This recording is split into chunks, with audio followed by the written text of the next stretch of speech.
जी के मन की बात ने तो मानो उन्हें मनचाही सौगात ही दे डाली हो। यूथ पार्लियामेंट के राष्ट्रीय विजेता इन्हीं युवाओं की आवाजें हैं। आज ये अपने मन की बात आपसे शेयर करना चाहते हैं। सबसे पहले मंच पर आमंत्रण है महाराष्ट्र से श्वेता उमरे। आपसे निवेदन है कि कृपया अपने विचार प्रकट करें।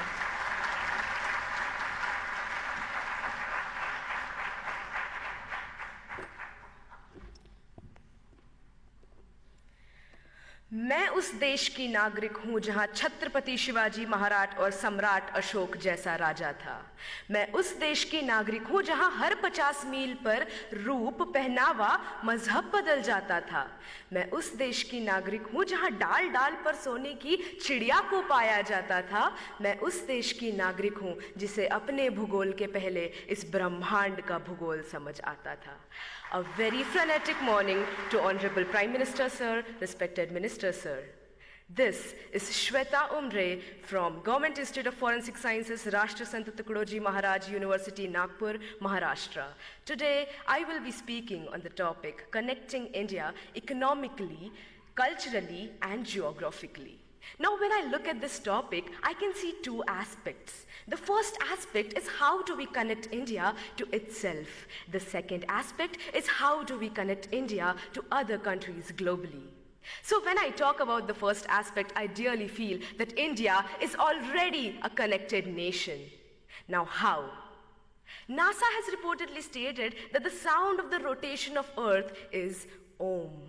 And we have been worshipping Om, we have been worshipping landscapes, rivers, lakes since ages now, which states that our culture is born out of the geography of our country. Moving ahead to how culture is connected to the economy.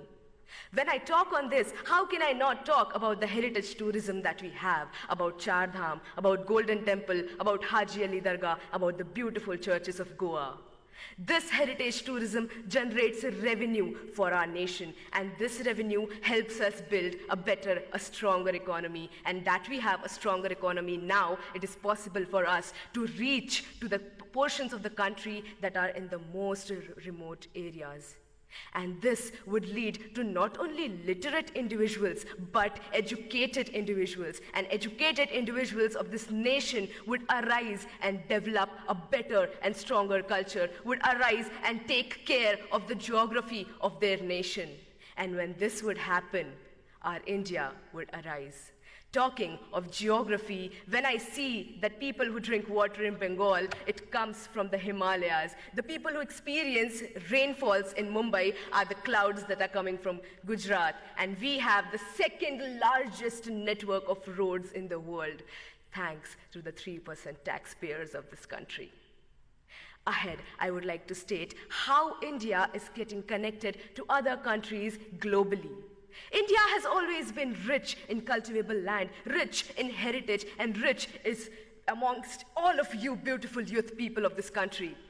This is the reason why countries like superpowers want to come to us and invest on our land. This does not only bring pride and respect to my country, it also generates a very strong economical relationship with countries that are more developed than ours. This is how economical bonds form between two countries, and this is how we start understanding each other's geography. And when economy and geography of two countries mix, there is an exchange of cultures. We adapt their culture, they adapt our culture. With this, I would like to state that the only thing that the youth of India can do is to strengthen this connection that already exists within and inter India. How can we do this? We can do this by taking active participation and understanding what our responsibilities and our duties towards our country, our nation, our people are. And the day we realize our responsibilities, the day we start working hard, the face of this nation will change. And let's do this. Let's hold our hands, work even harder, and let's do what India was born to do, to build love, to build respect, and to generate peace. I would like to end my say with the quote. जिस दिन तेरी फतह का परचम इस मिट्टी पर लहराएगा, जिस दिन तेरी फतह का परचम इस मिट्टी पर लहराएगा, क्या ज़मीं क्या आसमां ये हिंदुस्तान मिल जाएगा. With this, I end my say. Jai Hind.